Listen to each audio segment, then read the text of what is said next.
Vamos iniciar aqui o nosso período com o quiz costumeiro, né? Sobre a aula anterior. É sempre bom a gente relembrar determinados pontos e, por conta disso, temos esse quiz. Tá? Lembrando que vale os galardões, como o Luciano costuma dizer. Né? Então, vamos espelhar aqui o quiz. Deixa eu com a minha extrema facilidade. Eu tô que nem a Darcy, né? Com dificuldade com a ferramenta.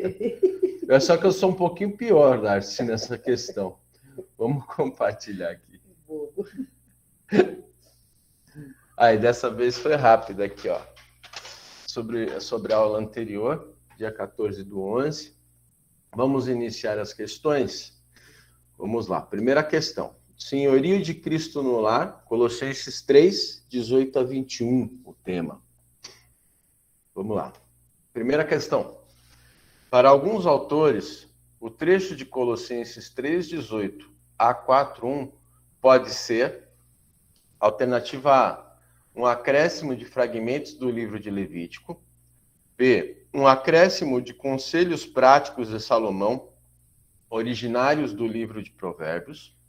C, um acréscimo de conselhos práticos de máximas populares helenistas de origem estoica.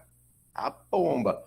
E D, um acréscimo de conselhos práticos originários do livro de Eclesiástico, presente na Bíblia Católica.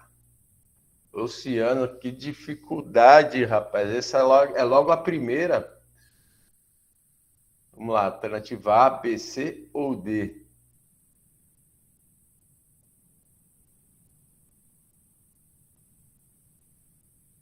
Hoje foi... Ainda não, peraí. Ninguém respondeu. É pergunta de concurso, a Solange falou. É verdade. Não posso falar nada, às vezes eu venho com umas também, né? Você vem com umas bem enormes. A minha questão... a minha é que nem pergunta de vestibular, né? É uma página para fazer É verdade, um texto. Um texto, isso. Que dá uma página, depois faço a pergunta. E eu que lute para colocar na apresentação. Isso, e você que lute para colocar na apresentação. Casamento é isso. A Jaqueline falou que não sabe nem onde cola, então ninguém respondeu. É muito difícil, Luciano. Não.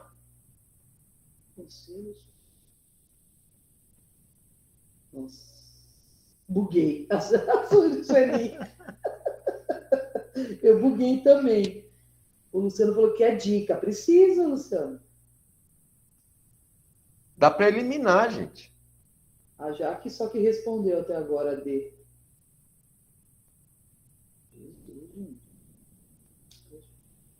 É melhor dar resposta, né? Porque o pessoal tá bugado mesmo. Posso transcorrer a resposta aqui? Põe, né? Vamos lá. Você acha... Ai, C. Ixi. C. Se a gente... Se fosse por eliminação, era só pegar o trecho de 3:18 a 4:1 e a influência helenística dos estoicos, que são filósofos da época. Se a gente pegar lá Atos, o livro de Atos, quando Paulo estava na Grécia, ele estava discutindo com os estoicos e com os epicureus em praça pública. Ele costumava discutir. E fora que a influência helenística que Roma havia absorvido, né, nesse período que antecedia a Cristo, né? Então vamos para a questão número 2. Na época do Império Romano, as mulheres normalmente se casavam com que idade? Essa é mais fácil. A, entre 12 e 18 anos. B, entre 25 e 35 anos. C, somente após o término dos estudos, antes fosse, né? Ou D, entre 18 e 30 anos. Esse aí o pessoal tá...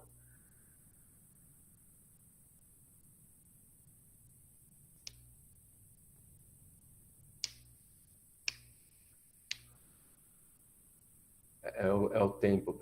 Vai, pode ser. Vamos lá, alternativa A. Entre 12 e 18 anos. Lembrando que o casamento naquela época não era por amor, né? Não era por cumplicidade, era muitas vezes por negócio e por tratados, né? Entre famílias. Né? Então, vamos para a terceira. No Império Romano, com que idade as crianças recebiam o nome? A. Meninos no 8º dia e meninas no 9º dia. B.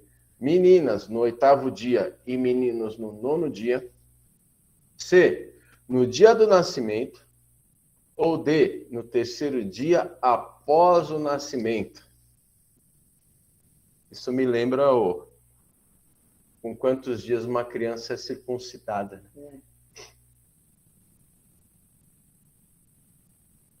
Criança circuncidada, menino. Não. Mas é no Império Romano, Bruna, não é não. Peraí, você está respondendo.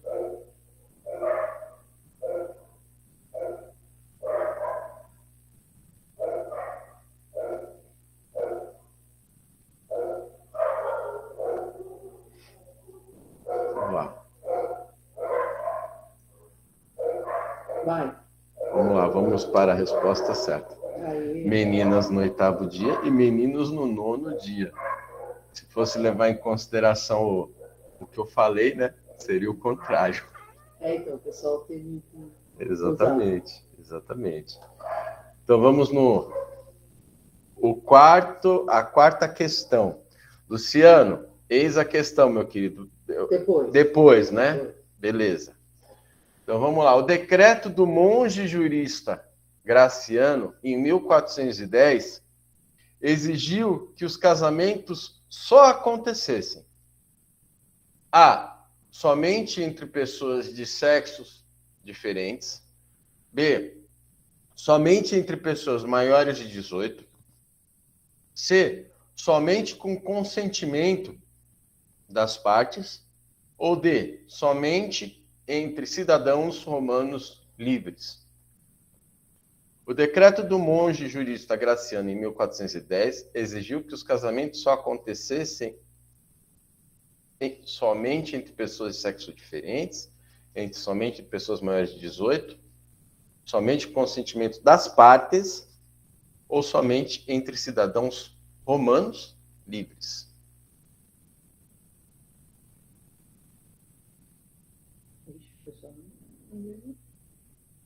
Bulgário? Não sei.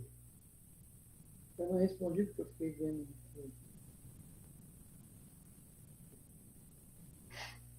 Vamos lá. Peraí. Ninguém respondeu. Não é para entrar no Google, não, hein? Ah, já que vai sair, porque ela entrou errado, que parece conversa isso aqui. Vai, só a Marnete que respondeu. Vamos lá. Alternativa C. Somente com consentimento das partes. Até o Luciano falou na aula passada que antes a mulher era obrigada a se casar e só depois de um tempo que ela poderia, que foi aberto, consentido que a mulher pudesse escolher, né? Ao menos escolher. Né? Então... inclusive nessa questão eu coloquei uma errata lá no YouTube também, né? Porque eu, erroneamente, quando falei Graciano, cometi um ato falho, eu falei Imperador Graciano. Né? O único imperador com o sobrenome de Graciano é o Imperador Flávio Graciano, que é do 4º século, não do século V. Então, na verdade, é um jurista Graciano, que foi o autor do decreto, que a partir desse instante, somente a partir de 1410, é que precisaria haver consentimento entre as partes para o casamento. Tá? Antes disso, os casamentos eram normalmente acordos entre as famílias, principalmente nas famílias mais abastadas, né? Exato. De não misturar as tribos, ou de fazer até acordo entre as tribos para que houvesse paz entre uma tribo e outra, então tinha muito essa relação. Exatamente, é isso mesmo. O Luciano tem essa preocupação de fazer errata, né? Eu estava até falando para ele que se eu for fazer errata na minha aula, acho que eu faço umas 30, 40 erratas, meu. Brincadeiras à parte, vamos tocar aqui o... Brincadeira, tá certo, tem mais a que fazer mesmo. É o correto, né? Eu que tô errado. Eu que tô errado. Exato. Vamos para o próximo aqui, a quinta e última. Sobre as orientações de Paulo, listadas em Colossenses, sobre a vida em família, pode-se afirmar: A. As orientações são atemporais e obrigatórias para toda a eternidade. As orientações são revolucionárias e, por isso, servem como único padrão para as relações atuais. Não são orientações, são leis imutáveis.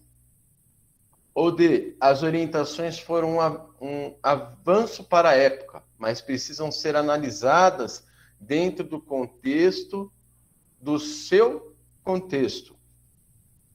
Qual é a alternativa correta? Sobre as orientações de Paulo, listadas em Colossenses, sobre a vida em família, e o que pode se afirmar? Você está respondendo.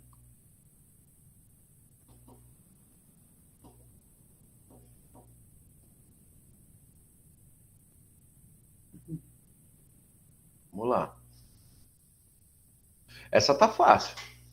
Vai, você vai responder. Então vamos lá, vamos ver a alternativa correta. D. Aí, você acertou. As orientações foram um avanço para a época, mas precisam ser analisadas dentro do contexto do seu contexto social, contexto cultural, né? Mas sim, foram um avanço, né, para a época. Muito bacana, espero que você tenha acertado pelo menos uma boa parte, né? Uhum. Então vamos para a aula de hoje. Deixa eu mudar aqui o slide. Espera só um pouquinho. Deixa eu apresentar aqui.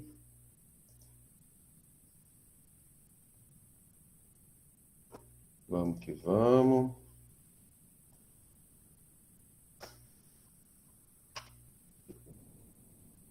Aí, tô ficando um expert nessa parada aí da ferramenta, ó.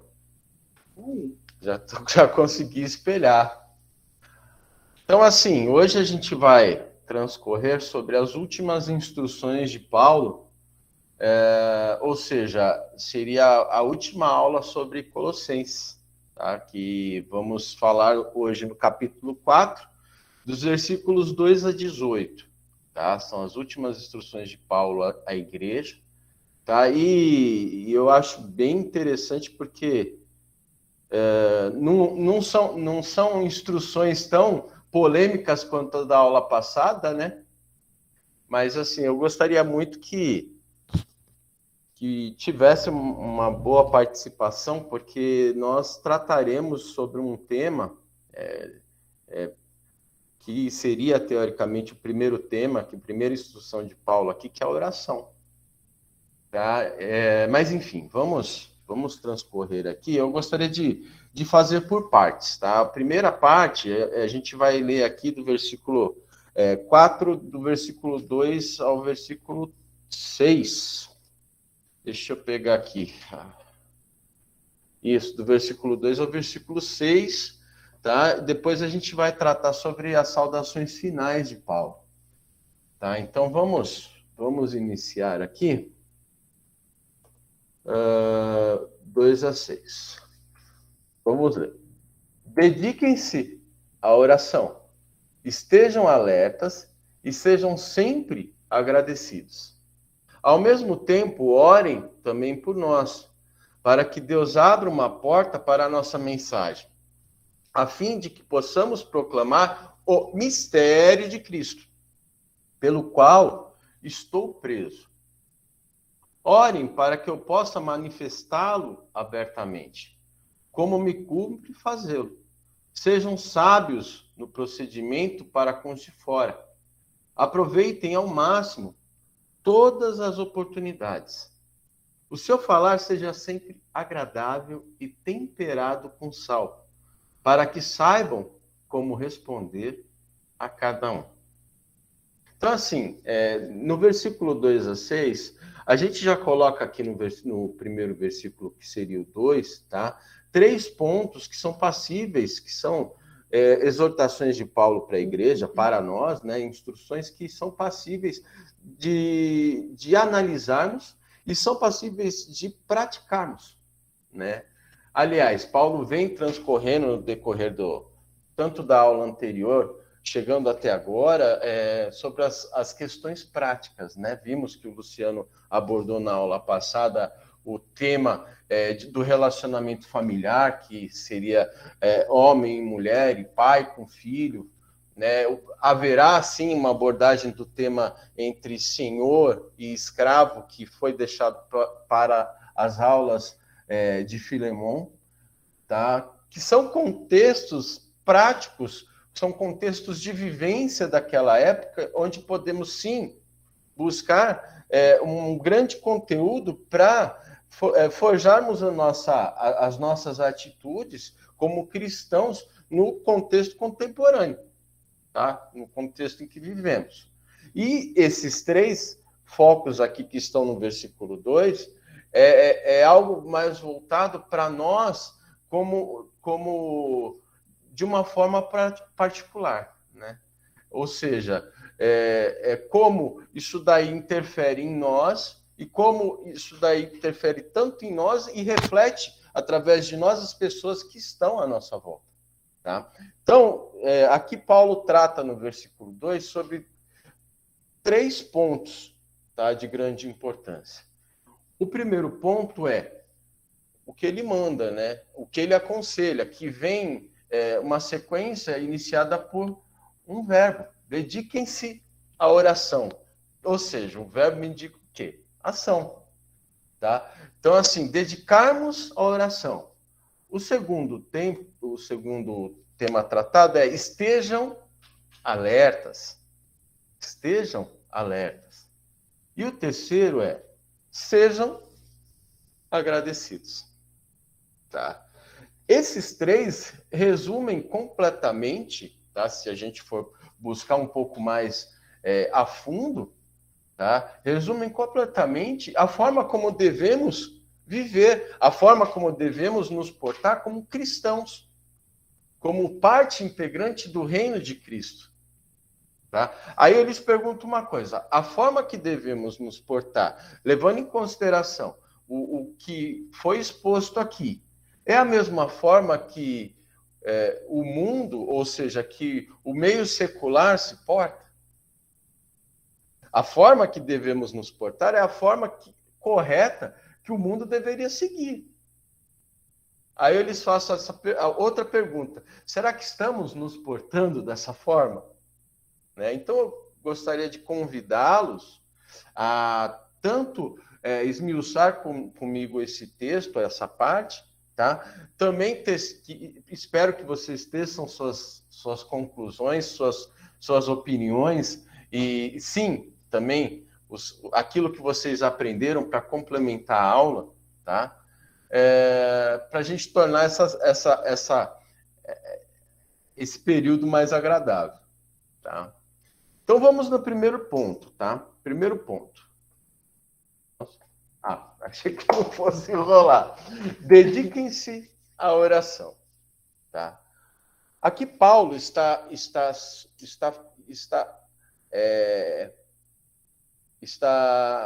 aconselhando a igreja, está nos aconselhando a fazer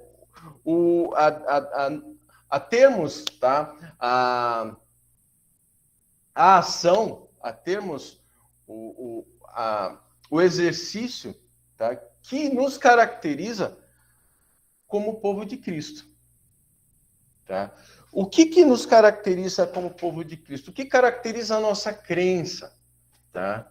Nós costumamos falar no nosso meio cristão, no nosso meio evangélico e também no secularismo, que somos servos, que servimos, que temos um relacionamento com quem? Com um Deus vivo.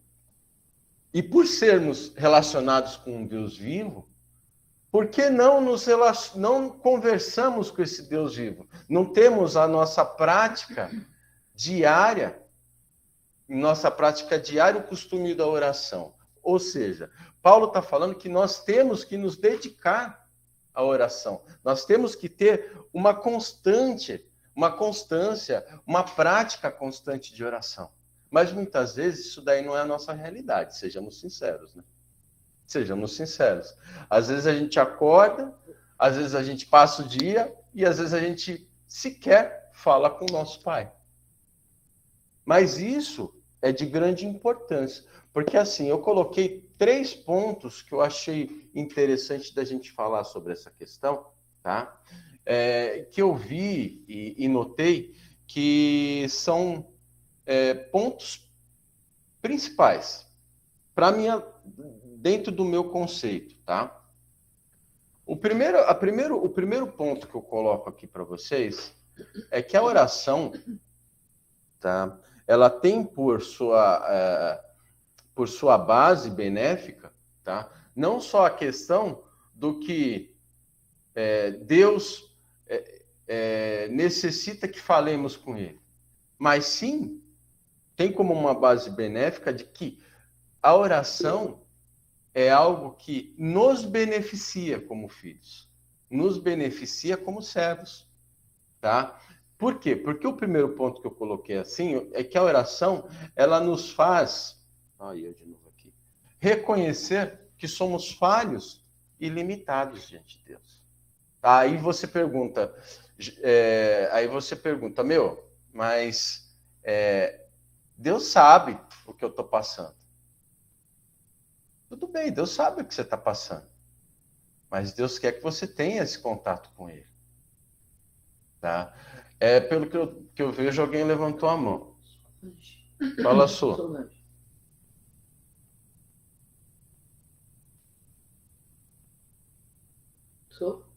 Sou. Ai, desculpa, eu sempre me enrolo aqui nesse negócio. Então, a oração eu creio que é um relacionamento, né? É uma conversa que a gente tem com Deus. Mas, infelizmente, a gente se espelha muito também naqueles homens de Deus que, quando oravam, faziam aquelas, Deus de Jacó, entendeu? Então, eu agora até que não, mas no começo da minha conversão, eu ficava muito preocupada, porque eu achava que tinha que ter aquele espelho, entendeu?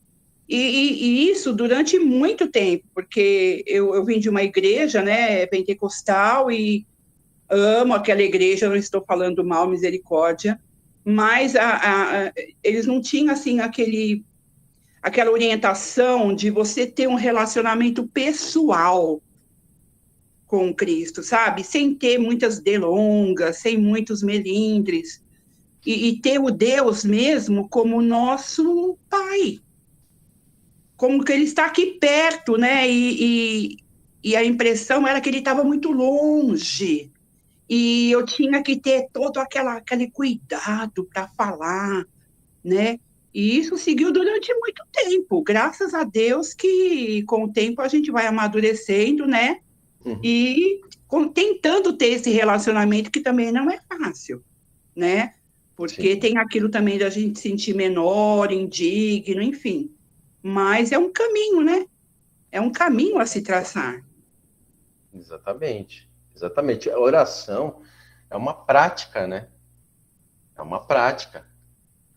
Quanto mais oramos, mais entendemos e reconhecemos que somos falhos e limitados, tá? E por conta disso, tá? Estamos reconhecendo também que o melhor é proporcionado unicamente por Deus. Entendeu? E o melhor, muitas vezes, não é, aquilo que nós queremos, mas sim o que se quer passar por nossa mente, por nosso coração.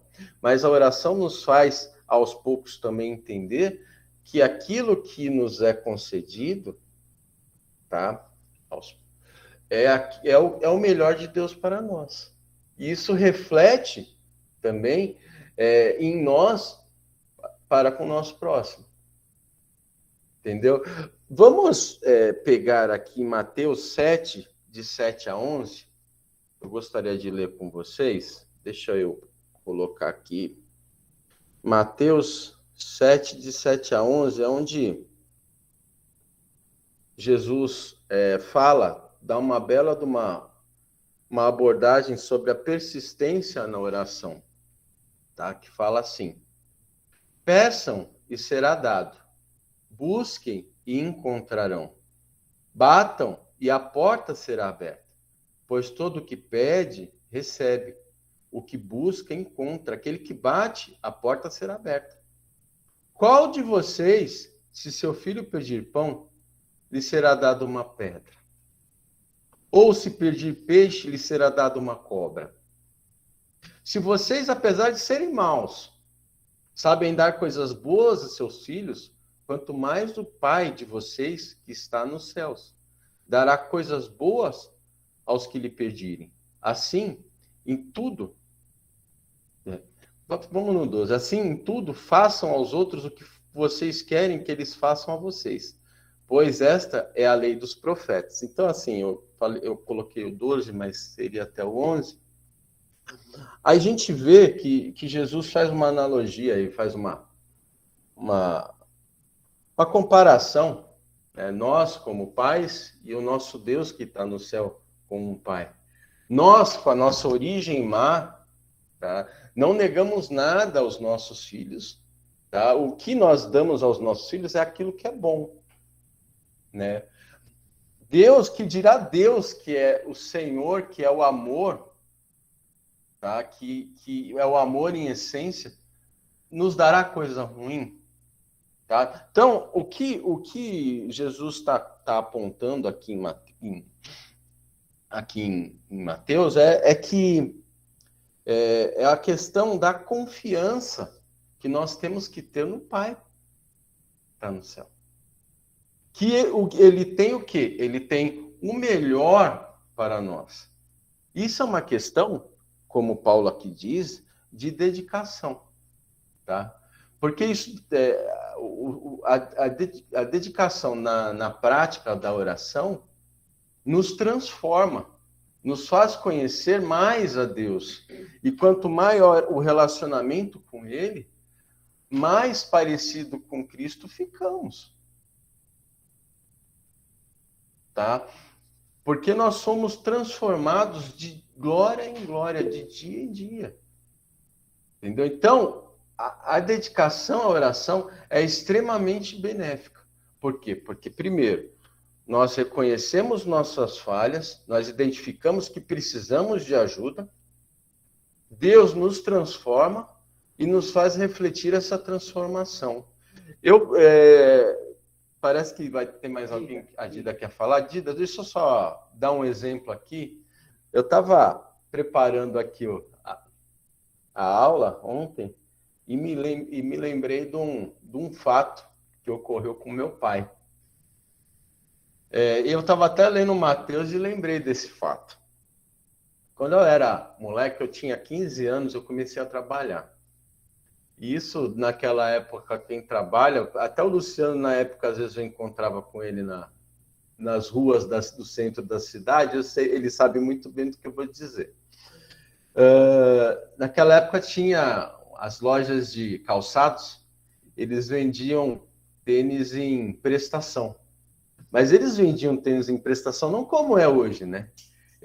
Era como se você fechasse um CDC, né? Um leasing para comprar um tênis, porque você comprava em 30 vezes, né? Aí o tênis que custava R$100 acabava virando 1.000, né? Então o office buy muitas vezes fazia dessa forma. E eu estava sem tênis, estava sem calçado e meu pai olhava que eu estava com o calçado meio mirrado, mas enfim, eu resolvi comprar um tênis na loja dessa forma, né? Então eu quis fazer em 15 vezes, o negócio custava 100 e ia virar 1.000. Aí estava tudo certo para eu fazer o crediário lá, né? E só que eu tinha 15 anos e era menor de idade. Aí precisava do apoio do meu pai, do ok do meu pai. Meu pai, a mulher que estava fazendo crediário, resolveu ligar para o meu pai para pegar autorização.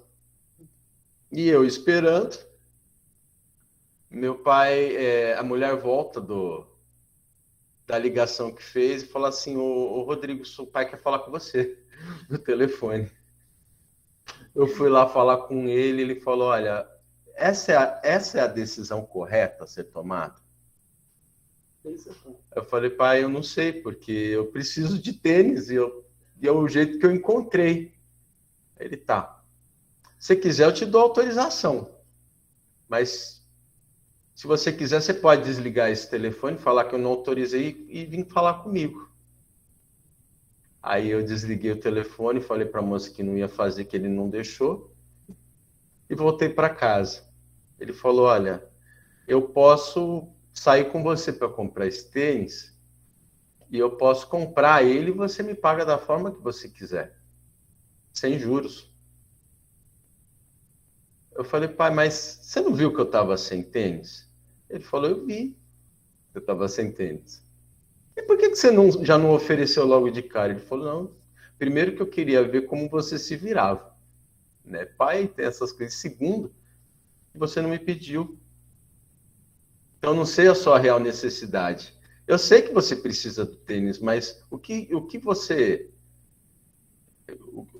está disposto a conseguir esse tênis, mas de uma forma que não te prejudique? Entendeu? Eu sei que é um exemplo muito tosco, perto da grandiosidade e da perfeição do relacionamento que Deus quer ter conosco, tá? Entre nós e Deus, mas assim, é um exemplo que muitas vezes a gente pode tomar. Deus sabe o que está passando no nosso coração. Deus sabe o que a gente quer, tá? Mas às vezes mas o que ele precisa é que a gente verbalize. Porque ele quer ter um relacionamento conosco. Deus é um Deus vivo, é um Deus de relacionamento. Entendeu? E por ele ser um Deus vivo e um Deus de relacionamento, isso não é nenhum mistério, tá? É um relacionamento. Nós temos que falar com o nosso Deus. Nós temos que falar com o nosso Pai. E o nosso Pai fala conosco. Entendeu? Então, eu só queria citar esse exemplo bem, essa historinha aí minha com o meu pai, e se você quiser falar, Dida, fica a seu critério. Tá livre para falar. Oi, Rodrigo. Foi maravilhoso esse exemplo do seu pai. Perfeito. Perfeito. Tá vendo, Dida? Eu também falo do meu pai, meu. Vendo? Ele não é o seu Arthur. Não, mas olha, a sabedoria, né? O que é a sabedoria? O que o tempo não traz para as pessoas, né? Exato. Mas, falando de oração, né? A oração ela nos ensina, né? Quando nós a praticamos, nós aprendemos também, né? A gente aprende a fazer os pedidos, a gente aprende a agradecer, a gente aprende a perdoar, a gente aprende a pedir perdão, a gente busca proteção, né? E a gente, toda vez que a gente coloca essas nossas necessidades, nossos agradecimentos, a gente está reconhecendo o senhorio do Senhor na nossa vida. Né? Sim. Então, a oração é um caminho que a gente segue. E é tão maravilhoso que a gente segue como a gente quiser. Se a gente quiser ter um contato mais íntimo, tiver uma vida mais íntima, a gente vai orar constantemente. Se a gente quiser ter um contato assim, né, só na hora da necessidade... Meio raso, né? A gente vai orar só de vez em quando, né? Mas a oração, ela afeta, sim, a nossa vida, né? Ela afeta completamente a nossa vida, diariamente a nossa vida, né? Ela transforma, porque ela Deus deu esse caminho para nos abençoar mesmo, né? Sim.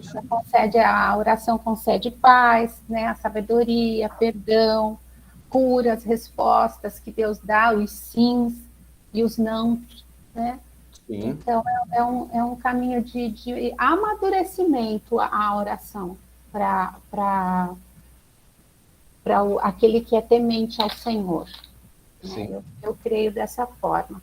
E eu sempre falo que a oração, embora às vezes a gente esteja assim, né? Existam aqueles momentos que a gente está desesperado, né? E a gente se recorre ao Senhor, e a oração é um descanso, porque é no Senhor, é na presença do Senhor que nós temos o descanso. Mesmo quando tudo está desabando, quando tudo está assim, terrível na vida da gente, a gente se achega ao Senhor em oração e Ele descansa o nosso coração, esclarece os nossos pensamentos, né? E aí a gente vê o quanto Ele nos ama, né? A oração ainda assim, diante de todas as coisas que o Senhor faz na vida da gente, nos mostra o quanto o Senhor nos ama. Porque é nesse momento aí, né, nos momentos dos desesperos aí, que quando vem a paz, a clareza, né, tá tudo lá, né, tudo aquela bagunça, mas vem aquela clareza, você fala assim, você sabe que Deus está te acolhendo ali, né. Então, a oração é um caminho que o Senhor nos concedeu maravilhoso para a gente ficar pertinho dele, né.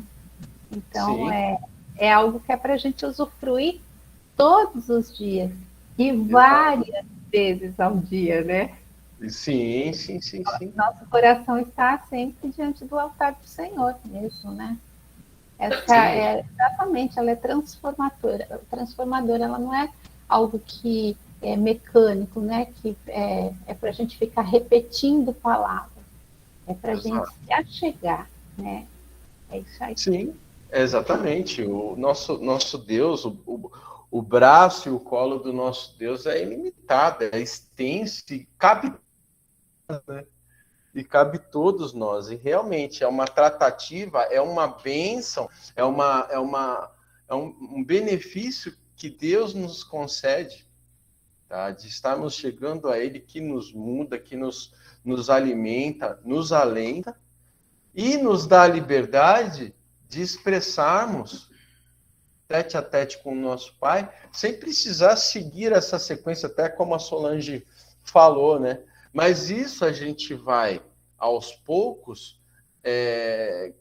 entendendo, reconhecendo e compreendendo como é que funciona, né? Então, Paulo, diante dessa questão da oração, ele coloca aqui no versículo 3 e 4, tá? Alguns motivos, né, e pedidos de oração para que a igreja interceda, tá? Lembrando que Paulo estava preso, estava em cárcere, tá? E quando estamos presos, nós temos as nossas limitações. E se nós pegarmos Paulo desde o início de sua trajetória, pegarmos lá a partir no livro de Atos, que a gente vê a ação do Espírito Santo através da vida de Paulo e a transformação na vida dele e na vida das pessoas que estavam próximas a ele, que ele pôde impactar através do poder de Deus, te vê que a situação que ele se encontrava era muito limitada e ele fazia o que estava em sua mão fazer, né? Ele estava limitado. Deus estava fazendo e, claro, causando um grande impacto através da vida dele, através das cartas que estava escrevendo, mas se for pensar no campo missionário, ele estava impedido de sair, né? Então, ele tinha uma zona de atuação muito estreita. Uma zona de atuação muito estreita. Então, ele coloca aqui, ao meu entendimento, 2 pedidos de oração. Tá? Vamos ler aqui o 3 e o 4. Ao mesmo tempo, orem também por nós, para que Deus abra uma porta para a nossa mensagem, a fim de que possamos proclamar o mistério de Cristo, pelo qual estou preso. Orem para que eu possa manifestá-lo abertamente, como me cumpre fazê-lo. Então, Paulo pede que Deus abra uma porta, ou seja, uma oportunidade de mostrar, tá, a Cristo, as pessoas que, dentro do seu ramo de atuação, tem esse contato, né, com Paulo.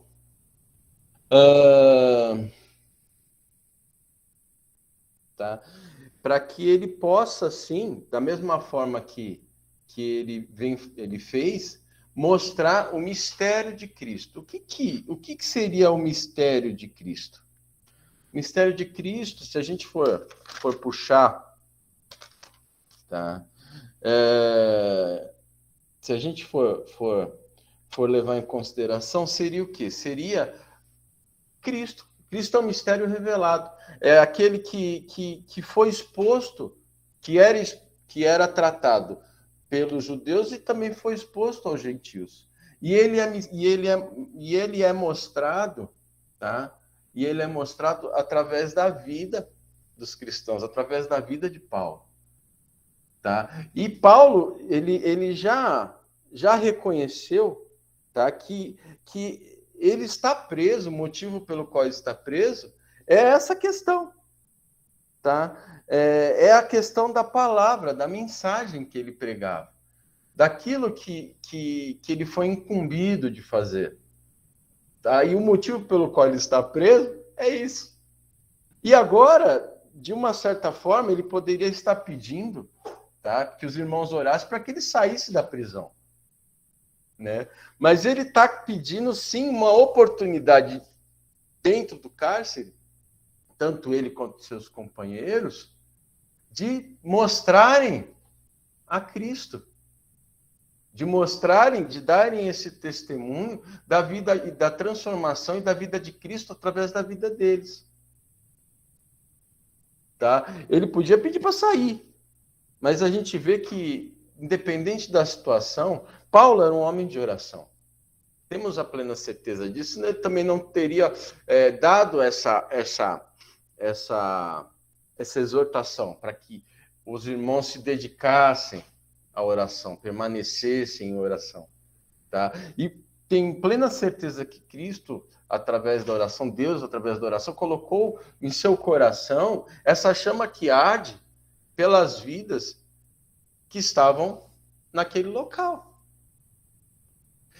E o interessante de tudo isso é que Deus, ele usou Paulo, muitas vezes, para beneficiar aqueles que estavam em volta dele no período que ele estava preso. Ou seja, esse sacrifício que Paulo estava fazendo era para o bem maior. Era exatamente para beneficiar aqueles que estavam, de uma certa forma, o mantendo em cárcere, né? A gente pode ver, acho que foi lá em Filipenses, né? Que Paulo fala que o fato dele estar preso, ele via como um ponto positivo, né? Pelo fato de todos os que estavam os que trabalhavam na prisão, aqueles que estavam em cárcere, aqueles que estavam trabalhando na casa de César, todos eles estavam conhecendo a Cristo através da vida de Paulo. Através da vida de Paulo. Então, assim, temos que aproveitar as oportunidades. Entendeu? Temos que aproveitar as oportunidades. Muitas vezes a gente pensa num contexto minimalista, porque a nossa tendência é pensar em nós mesmos, né? Por que eu tô assim? Por que eu tô assim? Porque o Senhor, Pai, permitiu que eu tivesse desse jeito. Quando, na verdade, sei que é muito difícil, porque a gente tem um conceito de ser... nós somos humanos, né? Mas eu acho que seria interessante se a gente orasse a Deus e pedisse a ele o que ele quer, qual é a vontade dele em nossas vidas para permitir que estivéssemos nessa situação. Não é fácil, né? Não é fácil, mas Deus sabe de todas as coisas, né? Quem que fala, Ana? Errou duas coisas. Uma, eu perdi o time aí quando você fez a pergunta da oração. Eu também fiquei ouvindo o pessoal falando. Eu ia fazendo. Eu fiquei pensando, aí você voltou para a aula, eu falei, não comentei uma coisa que veio na minha cabeça, e então vou aproveitar agora. Como a oração é algo que nos aproxima de Deus, e como tudo que nos aproxima de Deus, existe uma luta espiritual, né, em contrapartida. Então, a gente não pode negligenciar isso. A vida de oração não é uma coisa simples, é uma coisa que nós precisamos fazer. Mas como tudo na vida do crente, é uma coisa que existe uma batalha com o mundo invisível que a gente não pode negligenciar. É que a gente é batista, tem o hábito, lógico, né, de não ficar demonizando tudo. Eu acho isso correto mesmo, a gente não tem que ficar demonizando tudo, mas a gente também não pode ir para outro extremo, né, negligenciar essa luta. Não é fácil orar.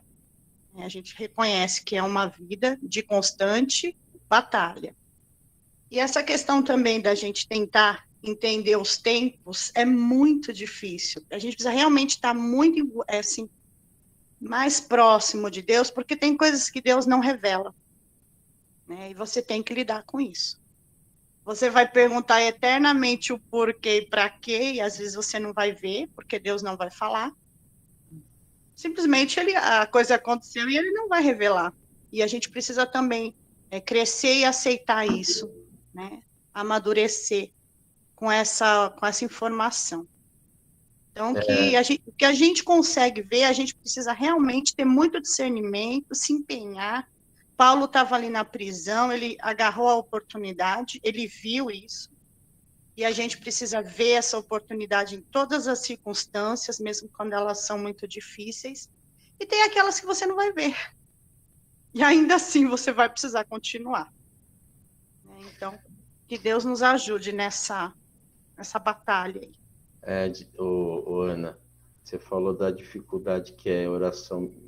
Minha irmã, viver Cristo é uma dificuldade.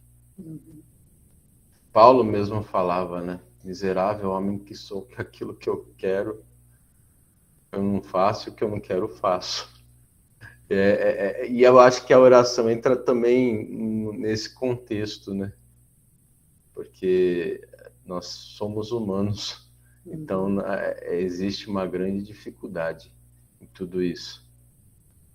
Mas, enfim, realmente foi bem abordado, sim, não é fácil, porque a gente tem N situações, N impedimentos, e muitas vezes, sim, não vem mesmo a resposta aos nossos questionamentos, né? Não vem. É complexo. Fala, Dida. Oi, Rodrigo, é exatamente sobre a resposta quando ela não vem, né? E a gente prosseguir. E a gente prosseguir, mesmo com não sabendo, mesmo não ouvindo a resposta, a gente prosseguir, porque Deus é poderoso e misericordioso. Então, a gente sabe que está em boas mãos. E a Ana falou muito bem, vocês sabem que vou repetir, né? Eu sou extremamente romântica, né? Então, eu falo as coisas assim, mais as coisas bonitas, né? Uhum. Mas a luta espiritual realmente ela é constante. E essa luta, a gente precisa também estar atento, porque isso dá aquela coisa assim, são as perdas que nós temos. Não deu tempo, não orei, hoje eu não vou, hoje não vai dar. A gente coloca sempre nas coisas práticas da vida, né? Hoje não vai dar tempo, não vou orar porque... hoje eu não orei porque minha vida foi muito corrida, né? Por exemplo, eu tive que fazer isso, eu tive que levar filho na escola, eu tive que preparar o jantar, eu tive que ir ao banco e etc, etc. quase ninguém vai mais ao banco, só eu. É isso que eu ia falar. E você na Caixa, né? Caixa Econômica. Na Caixa Econômica. Então, essas coisas... Desculpa. Essas coisas, elas nos afastam de Deus. E essas coisas práticas, na realidade, também são lutas espirituais, que a gente deixa crescer e impede a nossa aproximação, a nossa intimidade com Deus. Então, nós precisamos tomar cuidado com isso, ficar atentos com isso, né? Porque é uma luta constante. Do mesmo jeito que eu preciso buscar orar todos os dias, o tempo inteiro, onde quer que eu esteja, o meu coração esteja no altar do Senhor, a luta continua.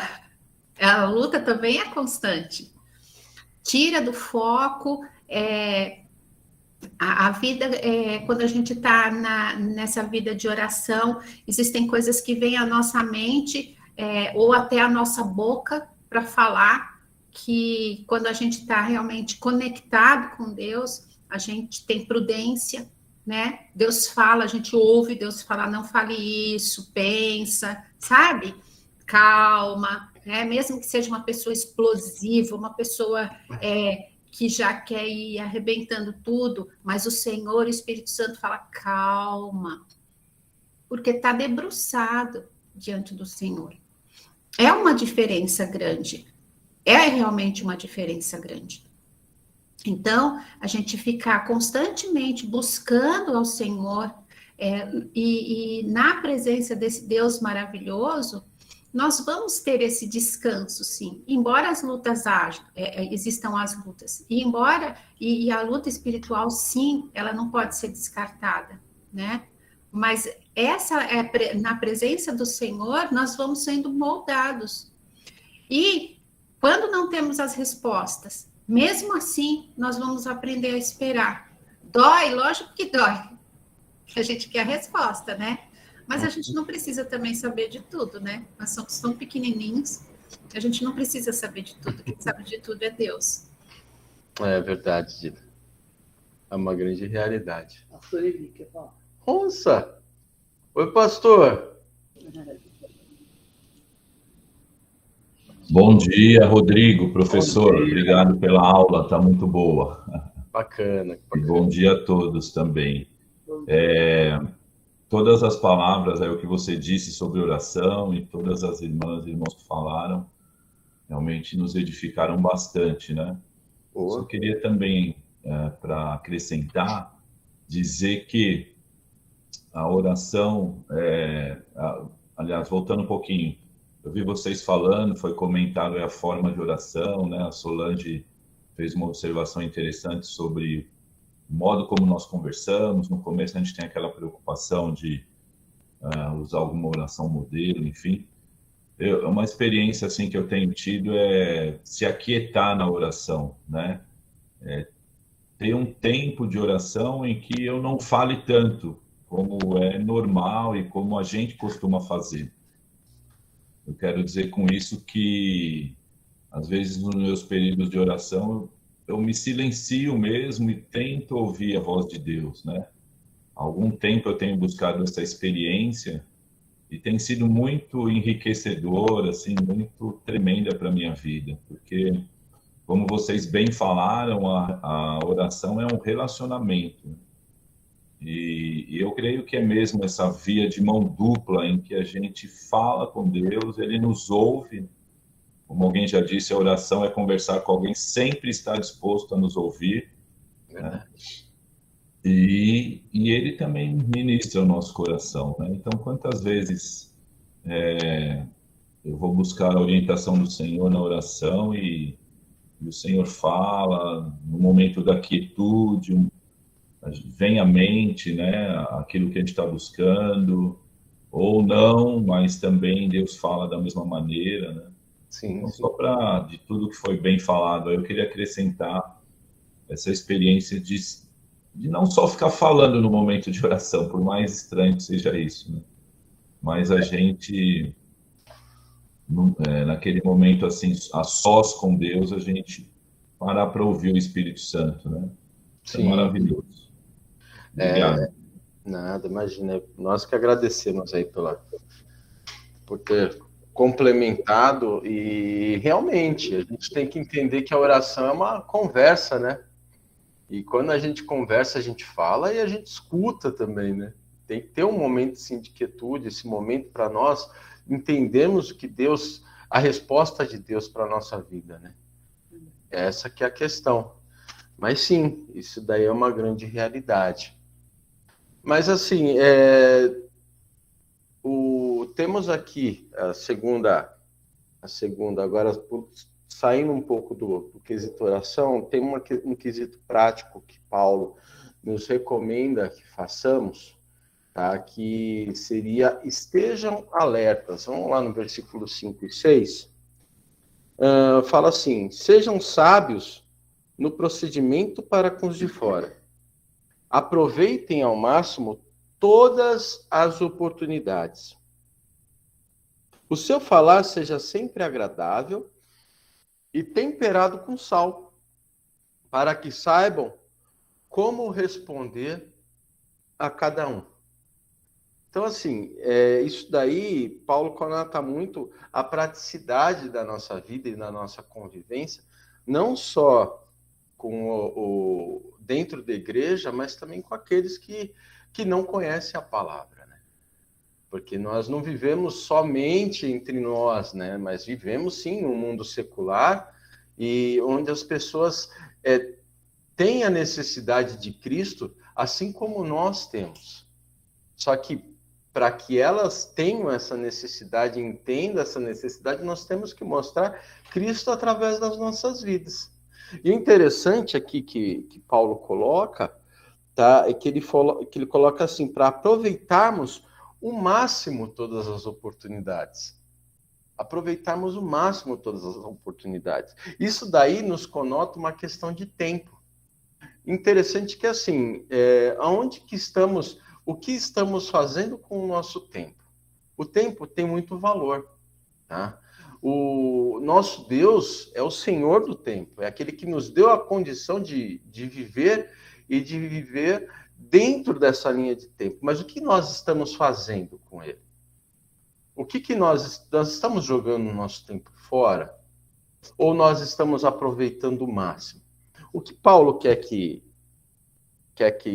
nós entendamos aqui, tá? É que, como servos de Cristo, nós vivemos a Cristo, nós somos cristãos, nós vivemos um reino. E nós temos que aproveitar o máximo de tempo para que esse reino seja beneficiado. Tá? Através do nosso testemunho, através do nosso falar, do nosso relacionamento. Tá? O que nós estamos mostrando quando estamos convivendo com as pessoas que não conhecem a Cristo? Estamos espelhando a Cristo? Espelhar a Cristo não é só no falar. Espelhar a Cristo é no viver, é na nossa postura. Envolve a nossa decisão, as nossas decisões, né? Qual é a estrutura que estamos passando? Será que as pessoas estão olhando para nós, estão falando que gostariam de ser como nós somos? Ou simplesmente eles olham e falam assim: poxa, por que eu vou na igreja se o cara é igualzinho a mim? Né? Eu acho que o interessante de tudo, de você espelhar a Cristo, é você fazer com que as pessoas entendam e dar a esperança das pessoas que há uma vida melhor do que aquelas que elas estão vivendo. Não que é uma vida igual ou uma vida pior, né? A ponto das pessoas não quererem sequer pisar o pé na igreja. Né? Hoje em dia a gente vê nesse meio secular, aliás, né? As coisas, num contexto histórico, muitas vezes se desenrolaram dentro do cristianismo, tá? E fizeram com que muita gente criasse, eu posso dizer, asco, né? Um sentimento de rejeição ao cristianismo por conta de muitas coisas que aconteceram, muitas atitudes que aconteceram, né? Que não conotam o amor de Cristo. Né? Então, sabe o que é interessante nisso tudo? É que isso daí eu vejo muitas vezes como uma experiência de vida minha. tá? Nós temos que, às vezes, trabalhar dobrado, né? Diga-se de passagem, para cobrir os erros de muitos que fizeram no passado e fazer com que as pessoas entendam que o reino de Cristo não é daquela forma que elas pensam, né? Acredito que cada um aqui teve alguma experiência de vida nesse quesito. Fala, poxa, mas você vai naquela igreja, mano, mas, pô, pastor é bandido, pastor é ladrão, pastor te rouba, você vai deixar seu dízimo lá? Mas para que as pessoas entendam o conceito e a importância de tudo isso, elas têm que entender Cristo espelhado através das nossas vidas. Né? Poxa, mas você vai naquela igreja, pô, eu vi que você é uma pessoa diferente. Da mesma forma que a gente ouve respostas negativas, a gente chega também, através do nosso testemunho, a ouvir respostas positivas. Né? Quantas vezes a gente não ouviu, nossa, eu vi que você é diferente. Né? Isso é Cristo brilhando através de nós. Eu costumo falar uma coisa que eu acho bem interessante, que Cristo não pode ser escondido e colocado dentro de uma redoma. O Evangelho, o Cristo, o cristianismo, é algo que você defende ele expondo, né? Cristo, você defende ele não colocando ele atrás, mas se colocando ele na linha de frente. Porque nós reconhecemos que Cristo é o único Salvador. E que Cristo é o único poderoso a ponto de mudar a vida de uma pessoa. Né? Jesus transforma vidas. Então, Jesus não é algo para a gente defender e se colocar como arma. Nós temos que expor o Evangelho. Né? E expor o Evangelho através das nossas vidas, através do nosso procedimento.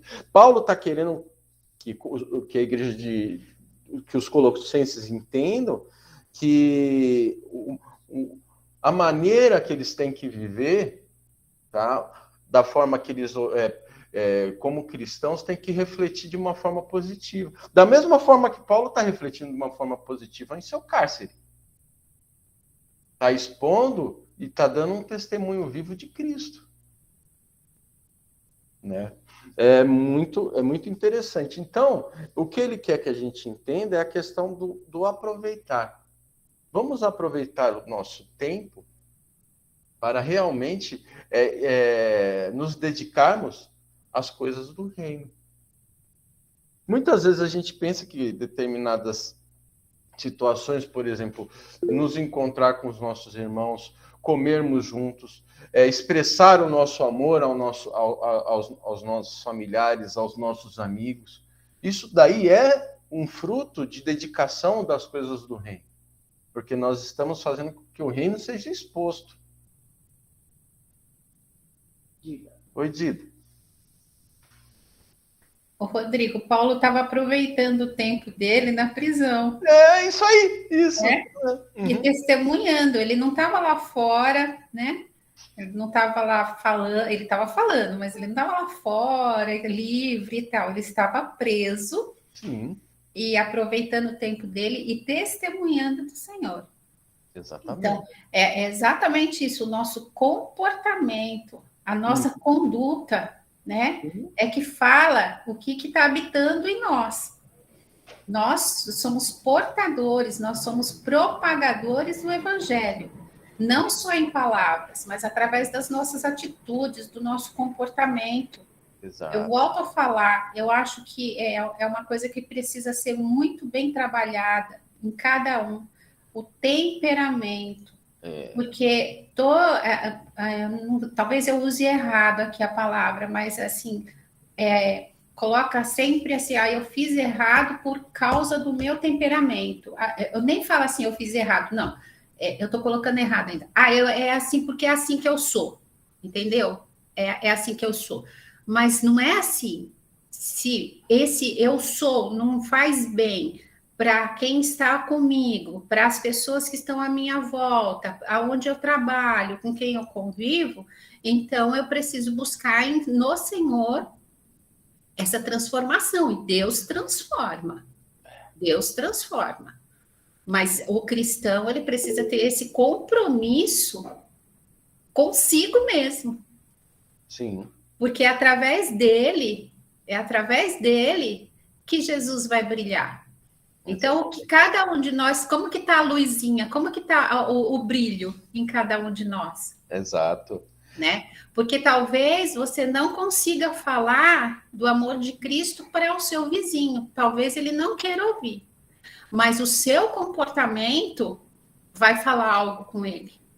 A sua forma de falar o bom dia, o simples bom dia, a sua forma até de encarar uma coisa que não foi agradável para você, mas você encarar aquilo de uma forma, ou tratar aquele assunto de uma forma mais tranquila, né? Vai mostrar o brilho de Jesus em você. Vai falar assim, olha, aquela pessoa ali, se fosse eu ia explodir, eu ia não sei o que mais, aquela pessoa ali. Então, às vezes, a gente não vai lá na porta, não tem condições, o nosso vizinho não aceita que bata lá na porta e fala, olha, Jesus Cristo, ele é o salvador da sua vida.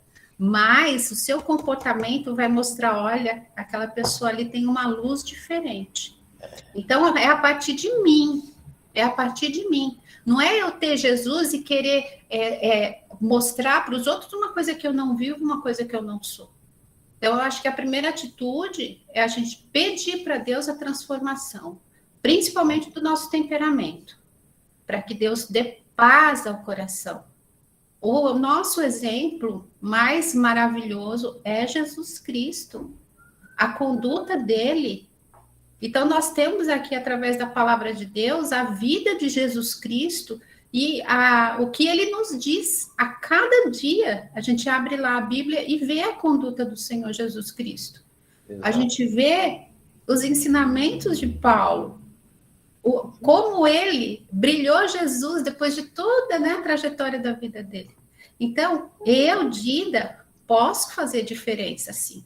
Mas a partir do momento que eu entendo que Jesus Cristo habita em mim e que eu tenho essa responsabilidade, mesmo se eu tiver que ficar de boca fechada. É verdade. Qual é o contexto de Jesus que a gente está passando para o próximo? Que Jesus é o amor, que Jesus é paz, que Jesus é um ponto a ser de salvação, um ponto de tranquilidade, um oásis, né? Como a gente pode dizer, ou Jesus é tumultuado, né? Jesus quer causar guerra, né? O que é esse Jesus que nós estamos mostrando para o nosso próximo? Não é bem complexo isso daí, né? Ana Gimenez. Oi, Ana. Essa carta de Paulo nas prisões foi bem interessante, bem a calhar mesmo, né, na nossa pandemia.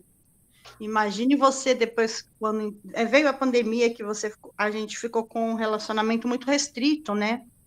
Só entre família, os parentes mais próximos, aí que o bicho pegou mesmo, né? Que você precisou mostrar mesmo quem você é, porque a convivência com esses aumentou muito, né? Muita gente em casa, então sim, acabava todo mundo tendo que tirar a máscara ali, se é que usava alguma, né? Eu pensei nos casais, aumentou muito a violência e o divórcio, mas dentro da igreja, quando isso acontece, é um sinal vermelho, né? Uhum. Porque o problema, ele vai atingir tanto o crente como o incrédulo. A gente tá suscetível ao problema, mas a maneira como você lida com o problema é que tem que ser diferente. É verdade. Né? Não é impossível, porque você ficou presa com seu marido 2 anos dentro de casa, não é impossível você se desentender, muito pelo contrário. Né? A chance disso acontecer é muito grande. Mas como você vai lidar? Não pode lidar como a estatística que mostra lá na televisão. Né? Como os outros. Então, essa pandemia, todo momento que você está preso em alguma situação, a gente precisa realmente voltar esse olhar aí para as escrituras, como Paulo lidava, tentar tirar para a gente também o melhor. Exato, Ana. Eu tenho que amarrar Gimenez aqui, viu, Rodrigo? Não, mas eu até arrisco dizer, Ana, que a gente tem que ser o inverso, o cristianismo tem que ser o inverso das estatísticas. Exatamente, mostrar essa diferença, né? Com certeza. Senão não é válido o que a gente prega, não é válido se não for praticado. Exato, exatamente. Exatamente. A Dida? Oi, Dida. Última coisa, hein? É que a Ana falou de ficar preso 2 anos aqui, de convivência, tudo, e eu já falei aqui para vocês, eu estou aqui, né, com o Vinícius, com meu filho, há todo esse tempo da pandemia, no fim ele acabou ficando home mesmo, e a gente conversa sobre isso, eu e ele, a gente não tem, e eu sou mãe, né, gente? Mãe é chata, né? Mas a gente não tem desentendimento. A gente conversa, e assim, houve assim, durante esse tempo, acho que foi umas 2 ou 3 vezes que a gente ficou chateado, mas a gente conversou, sabe? Durante todo esse período, nós conversamos, o Vinícius é muito de pedir desculpa, eu também sou, né? De reconhecer que não foi legal e pedir desculpa. Então, eu acho isso assim, eu falo com ele, eu falo, gente, isso é impressionante, a gente viver um tempo todo desse, sem discussão, tem que ficar um com raiva do outro, né? Quer sair na mão?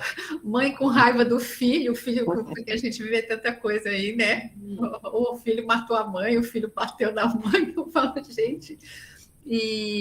Então, eu realmente vejo nisso um trabalhar do Senhor no nosso coração, né? De nos conceder, quando a gente fica, nós dois ficávamos aqui angustiados e tudo, um acalmava o outro, né? E eu vejo isso trabalhar do Senhor, a gente não era assim, tipo, eu fico nervosa e descarrego o meu nervoso no Vinícius, entendeu? Não. Muito pelo contrário, fico nervosa e ele me acalma, ele fica nervoso e eu o acalmo, né? Então, eu vejo o trabalhar do Senhor nisso, a misericórdia de Deus. Mas isso também nós colocamos no altar do Senhor. Pedimos para Deus tomar conta da nossa casa, tomar conta das nossas emoções, para que a gente pudesse conviver bem, porque a gente não sabia o que vinha pela frente, né? Então, eu fico, assim, é um testemunho mesmo, eu fico agradecida a Deus que até hoje, amanhã eu não sei, mas até hoje, assim, a minha convivência com o meu filho aqui é uma convivência de paz.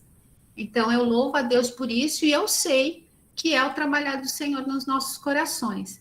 E essa coisa de reconhecer, olha, isso daqui que eu fiz não foi legal, isso que eu falei não foi bom, então, desculpa. Eu vou melhorar, não vou repetir. Então, é uma coisa assim, bem, que é muito simples no coração da gente, porque se Jesus habita, Jesus não é simples?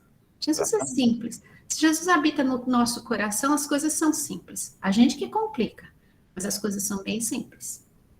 É isso que eu ia te falar, Dida. Às vezes, uma atitude simples pode mudar a complexidade daqueles que não conhecem a Cristo.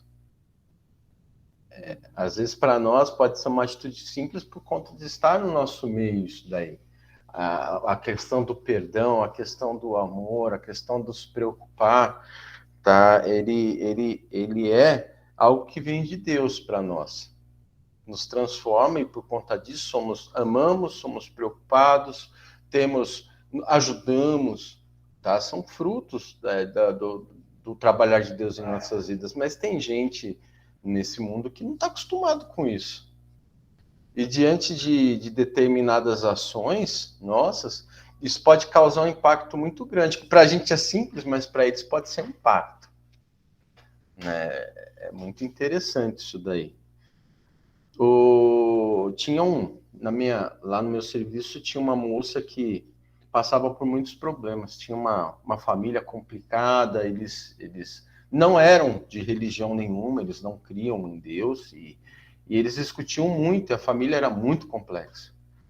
E engraçado que, assim, eu tinha um colega que era cristão, que era evangélico, que frequentava a igreja, e ele deu para essa moça um squeeze de presente, porque ele via que ela não tomava água, ele se preocupou com ela. A moça começou a chorar, porque ela nunca tinha ganhado um presente na vida dela. Então, assim, foi um bálsamo, foi algo bacana que para a gente é simples, mas para essa pessoa criou um impacto grande. E isso daí foi uma coisa minúscula, proporcionou a nós fazermos com que pregarmos a Cristo para ela. E hoje ela é convertida. Entendeu? Então, isso daí ganhou uma vida. Um simples squeeze culminou para que ela conhecesse a palavra, que ela fosse salva. Então, realmente, a atitude como cristão, o nosso falar, a forma que a gente se apresenta, o nosso testemunho. Até Paulo fala aqui, né, no versículo 6, né, que o seu falar seja sempre agradável e temperado com sal, para que saibam como responder a cada um. O importante é a gente entender que o sal, ele tem suas propriedades, né, benéficas. Ele visa tanto dar gosto, quanto manter os alimentos, né, preservar os alimentos, para que eles não estraguem, né? Por exemplo, você comer uma picanha, a picanha é uma delícia, né, para aqueles que gostam de carne, fazer um churrasco com picanha, top. Aliás, faz tempo que a gente não faz, porque a carne está cara, né? Mas come ela sem o sal grosso. É a mesma coisa que você está comendo uma esponja, né? Não é gostoso para o nosso paladar. Mas, enfim, o sal serve para isso. Então, Paulo, ele faz essa analogia da questão do nosso falar temperado com sal, porque o nosso falar, sim, ele pode ser utilizado para manter os relacionamentos, como também para estragá-lo, né? E o nosso falar, a forma que nós abordamos, o tratar com cada um, tem que ter um certo trabalhar, principalmente com aqueles que não conhecem a Cristo, para que a gente mantenha, né, através de nossas palavras também, um impacto, e cause um impacto e mantenha as pessoas cada vez mais próximas de nós, porque somos representantes de Cristo. Aliás, nós temos que expor Cristo. Então, o expor Cristo é sermos um ponto também de segurança para essas pessoas. Essa que é a questão. Aonde que eles vão, de repente, num momento de situação complexa em sua vida, o que eles vão buscar? Nós buscamos a Cristo. E nós somos um ponto de Cristo, para que também conheçam a Cristo assim como nós. Tá? Um outro ponto que Paulo coloca aqui sejam agradecidos. Tá? Eu coloquei uma questão, alguns pontos aqui que, assim, eu entendo, tá? Mas que seja. Eu coloquei assim, gratidão. O gratidão que eu coloquei é puxado lá de um significado. O que significa gratidão? É um contextozinho lá do Google, né? Antigamente era o Aurélio, né? Do Google. Gratidão, reconhecimento por algum benefício. Tá? Chegamos num consenso sobre a questão da oração lá no início, tá? Que a oração é um benefício que nós temos, que Deus assim nos concede. Tá? A gratidão, tá, é a forma de nós reconhecermos, tá? E é o reflexo daquilo que Deus nos concede, tá? Através da oração, através do relacionamento com Ele. Tá? E esse reflexo, ele tende a ser reconhecido em nós, através das pessoas que estão à nossa volta. Tá? O que nós somos? Como nos comportamos? Ou o que fazemos? Aliás, somos chamados cristãos, o princípio básico, o que nos caracteriza como cristãos é o fato de nós servirmos a um Deus verdadeiro, e um Deus que, em essência, é o amor, em essência, é a justiça, tá? Um Deus misericordioso, e o fato de nós refletirmos esse Deus através das nossas vidas. Tá? Então, refletimos esse Deus porque somos gratos. Sejam agradecidos a tudo que nós temos, independente da situação que nós passamos. Sejamos gratos. Mostremos a diferença. Tá? Esse é o conceito de Paulo nessa questão do agradecimento.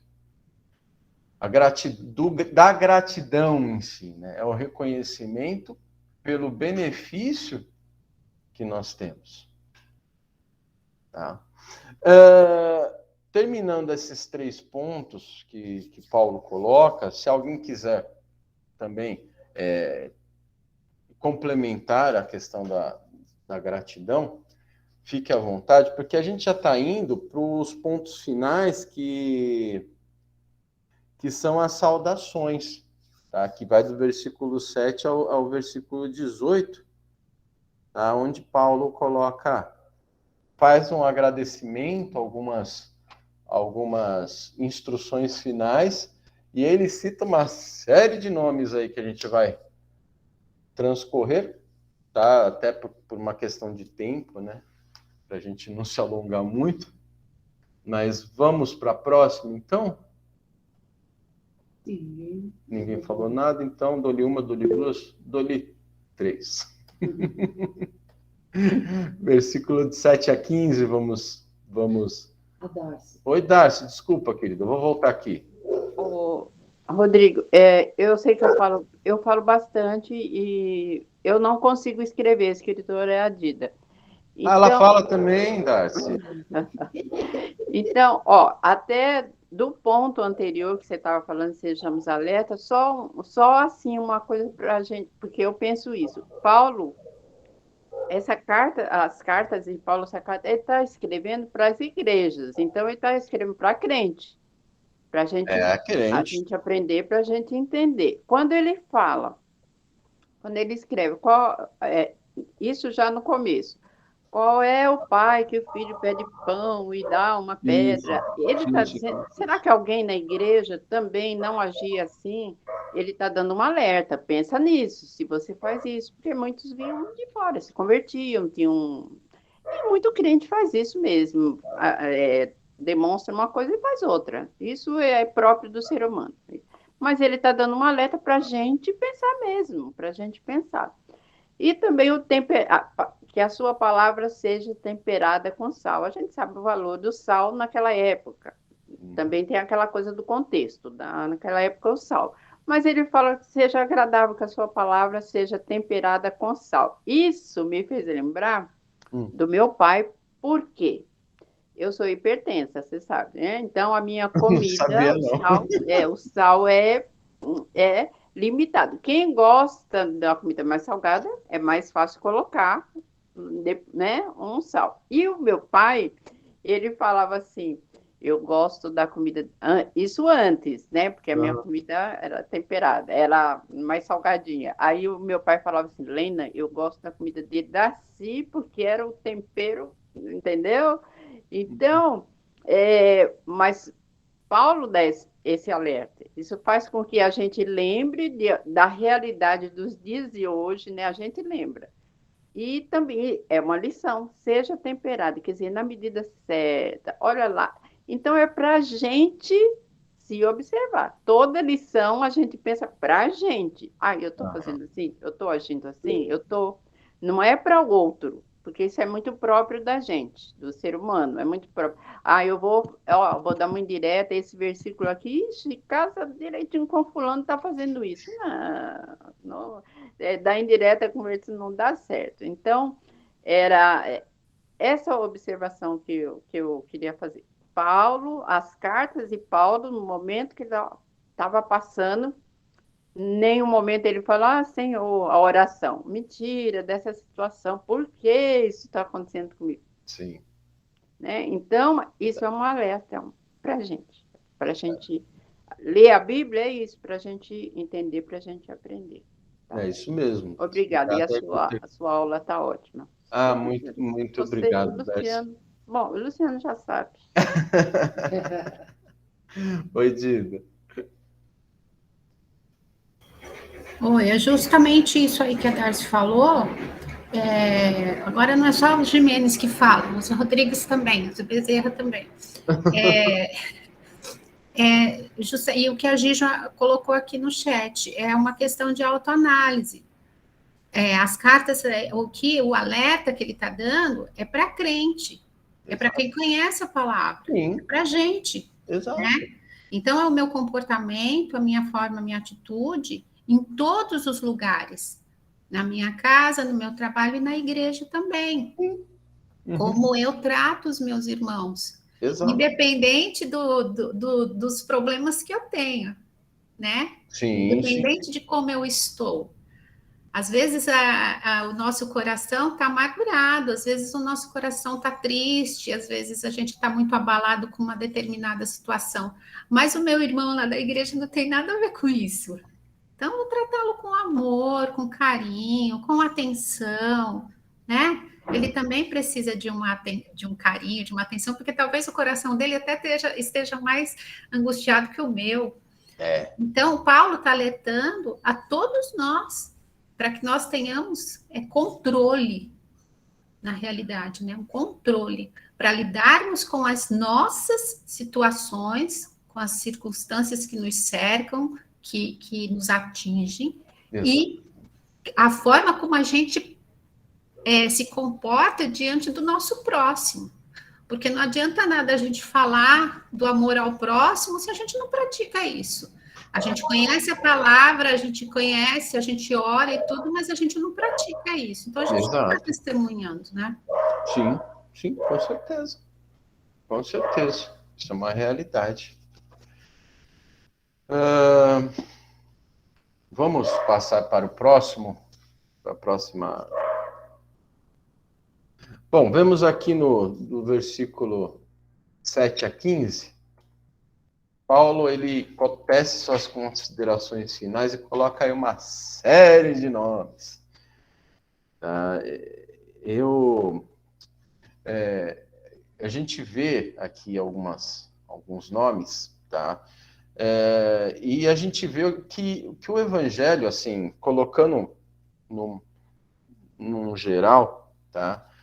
O evangelho não é algo que é feito por uma pessoa, né? A obra de Deus não é feita por uma pessoa, ela é feita por uma igreja, por N pessoas, uma forma de comunitária de agir, tá? E a gente vê que nós, por sermos corpo, por sermos organismo vivo, dependemos uns dos outros. A gente vê aqui Paulo em suas considerações finais, tá? Em que ele agradece a algumas pessoas e diz o quanto essas pessoas são importantes para ele, tá? Para a causa do evangelho, levando em consideração que ele está, sim,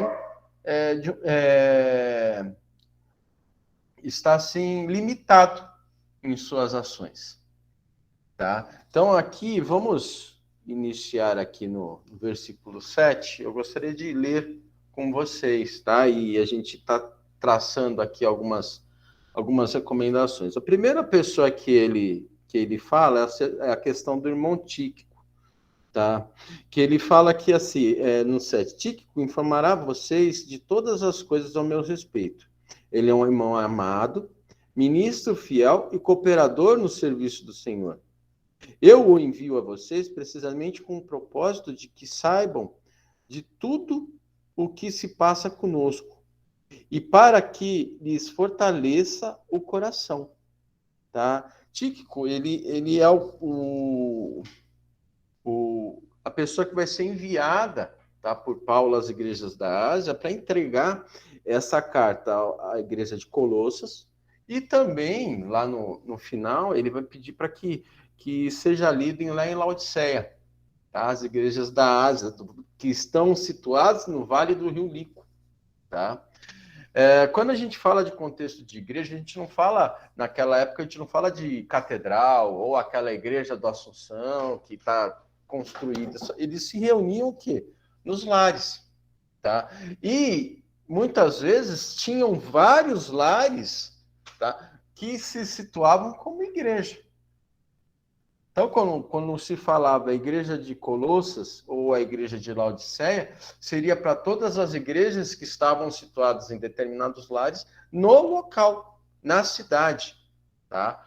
Então, Tíquico, ele ia lá entregar essa carta para na cidade de Colossos, e também ia replicar essa leitura para a cidade de Laodiceia. Era uma carta circular, tá? Que era para mais igrejas, era direcionada para outras igrejas, tá? Porque o entendimento de Paulo é que o tema que estava sendo tratado nessa carta era um tema muito importante, que não estava só abrangendo a igreja de Colossos, estava maculando as igrejas em si, tá? Então o Tíquico foi utilizado para isso. Inclusive, aqui ele fala no versículo 9 que ele irá com Onésimo, tá? Onésimo era um escravo fugitivo de seu senhor, tá? Seu senhor Filemon, que trataremos na próxima aula, que o professor Luciano estará tratando, tá? Onde ele estará... eles estarão passando, estarão entregando isso, e acreditamos que depois, no contexto de Filemon, vocês vão entender que Onésimo será apresentado a Filemon, né, com o intuito de que como se estivesse sendo devolvido, né, ao seu senhor. Mas depois trataremos disso em outra aula. Onde ele fala aqui no versículo 9, ele irá com Onésimo, fiel e amado irmão, que é um de vocês. Eles irão contar tudo o que está acontecendo aqui.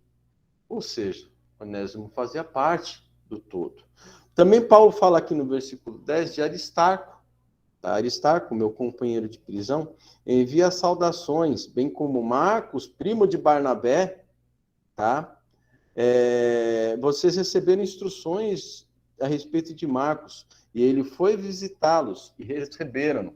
É importante a gente entender que aí sobre Marcos, primo de Barnabé, o Marcos é aquele que escreveu, né? Para aqueles que não sabem, ele foi o autor do Evangelho de Marcos, né? E ele também era primo de Barnabé, tanto é que isso rendeu uma boa novela em Atos 15, de 36 a 40, né? Em que Paulo discutiu com Barnabé a respeito de Marcos, tá? Pelo fato de Marcos tê-lo abandonado lá na Panfilha, né? Em uma de suas viagens. Mas, assim, a gente vê que Paulo e que Cristo foi refletido através na vida de Paulo para que ele perdoasse, para que houvesse reconciliação, né? Tanto é que Marcos é um de seus cooperadores agora, tá? No versículo 11, Paulo fala sobre Jesus, chamado justo, né? Naquela época você tinha muitas pessoas que se chamavam Jesus, e por esse fato você tinha uma espécie de um codinome, de algo que o caracterizava, para que as pessoas pudessem chamá-los, pudessem ter uma referência a quem ia chamar, né? Que nem eu falei hoje de manhã, né? Eu falei o Rodrigo, aí a Bruna falou, chama ele de Mourinha, meu. Então, eu falei, seria assim, né? O Rodrigo, o músico, o musicista, né? E o Rodrigo, o que dá aula, seria mais ou menos assim, tá? Então, Jesus, o chamado justo, também era um dos cooperadores de Paulo, tá? E aqui Paulo fala no versículo 11, esses são os únicos da circuncisão, que são meus cooperadores em favor do reino de Deus. Eles têm sido uma fonte de ânimo para mim. Quando ele fala são os únicos da circuncisão, ele está falando de Aristarco, de Marcos e de Jesus, que eram as pessoas que eram judeus, circuncisos, e foram convertidos a Cristo. Ou seja, diante de muitos gentios, esses eram os únicos que estavam lá com ele, que eram circuncidados. Tá? Eles são os únicos da circuncisão. Aqui Paulo fala no versículo 12 sobre Epáfras. Epáfras a gente falou lá no início das aulas de Colossenses, que foi o que levou a situação a Paulo, tá? O acontecido ao Paulo, o que estava acontecendo na igreja,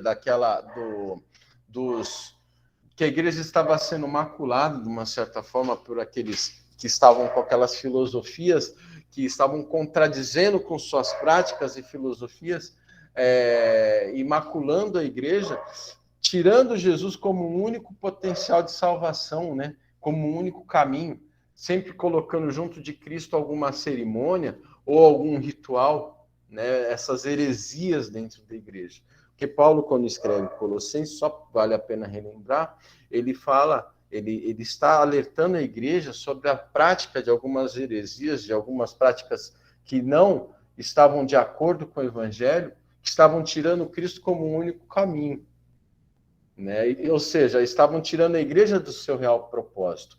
A carta escrita a Colossenses era exatamente para que a igreja voltasse para o caminho certo, que era o caminho de Cristo, e os irmãos alguns irmãos abolissem essas práticas. Tá? Então, Epáfras, ele foi lá, foi visitar Paulo e expôs essa preocupação. Tá? Epáfras era um dos líderes da igreja de Colossos, né? E expôs essa preocupação. Tanto é que aqui fala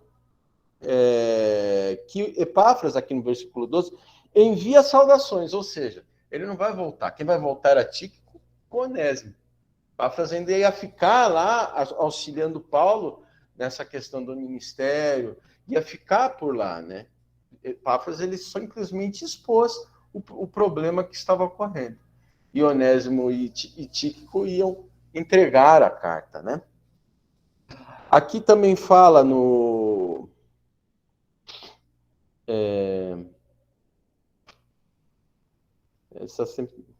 Ele fala aqui que sobre Epáfras, né, que é um servo de vocês, servo de Cristo, envia saudações. Ele está sempre batalhando por vocês em orações, para que, como pessoas maduras, plenamente convictas, continuem firmes em toda a vontade de Deus. Dele dou testemunho, aqui no versículo 13, de que se esforça muito por vocês, e pelos que estão em Laodiceia e Herápolis. Né? No versículo 14, Paulo fala de Lucas, o médico amado, né? A gente sabe que Lucas era um médico e ele foi o autor, né, do livro de Atos, tanto do livro de Atos quanto do Evangelho de Lucas. Né? Foi um companheiro de Paulo nessas jornadas que em suas viagens, né, missionárias, e pôde narrar em Atos esse início da história da igreja e o mover, né, do Espírito Santo, que é o personagem principal, né, do livro de Atos. Não é nem Paulo, é o Espírito Santo, né, através da vida de Paulo e da conversão dos crentes, das pessoas da igreja, né, ao Evangelho de Cristo. E Lucas teve um papel primordial nisso, né? Paulo saúda Lucas e também saúda os irmãos de Laodiceia, bem como Ninfa e a igreja que se reúne em sua casa. Bom, então, assim, os irmãos de Laodiceia, alguns se reuniam na casa de Ninfa, tá? E aí que ele vê, tá, essa questão no versículo 16, tá, que ele pede, com uma última instrução, que essa carta seja lida aos laodicenses e também da mesma forma que é lida em Colossos. Tá? Presume-se que essa carta tenha assim circulado como por todas as igrejas do Vale do Lico, né, da Ásia Menor. Né? Porque é aquilo que eu falei no início, é algo de profundo alerta aos irmãos. Né? Aqui no versículo 17, ele fala sobre Arquipo, né? Provavelmente Arquipo, ele era parente, né, ou filho mesmo de Filemon, tá? Onde ele alerta, né, para que Arquipo cuide de cumprir o ministério, no versículo 17, que foi recebido do Senhor. No mínimo, conota-se que ele não estava muito ligado com a situação que estava acontecendo. Ou seja, fique esperto, né? Então, como Onésimo e Tíquico iam ter com Filemon, e pelo fato também de terem com a igreja de Colossos, né, de Laodiceia, também ele deixa esse alerta, né? E no versículo 18, para a gente encerrar essa estrutura toda, né? Ele fala sobre a veracidade da carta, onde ele fala aqui: eu, Paulo, escrevo essa saudação de próprio punho. Lembre-se de minhas algemas, que a graça seja com vocês. Primeira coisa, ele está, sim, conotando a carta escrita a veracidade. Porque, sim, em muitos casos existia questões envolvendo fraude. Muita gente assinava, tá, determinadas cartas como se fosse Paulo. Tá? Com o intuito, sim, de macular a igreja, de colocar princípios pessoais. E, claro, né, a igreja estava sofrendo muitos boicotes, né? Porque os cristãos estavam crescendo. E quando a gente fala de Roma, né, o imperador tem que ser levado acima de qualquer um. Ele seria o Deus, a autoridade máxima. Não poderia ter um Jesus, né? Então, Paulo está falando sobre essa veracidade e pedindo para que os irmãos se lembrassem de suas algemas. Ou seja, se lembrem do sacrifício vivo de Cristo que está sendo feito pelo Evangelho, pelo bem maior. Né? Ou seja, intercedam por Paulo. Lembre-se que ele está preso porque ele está transmitindo a Cristo. E da mesma forma que Paulo está preso por estar transmitindo a Cristo, ele está preso por algo maior, é um sacrifício que ele faz. A igreja tem como um sacrifício principal, ou seja, prazer em cumprir, tá? Independente do que aconteça, o nome de Cristo. E para que o nome de Cristo seja lembrado e seja levado em consideração.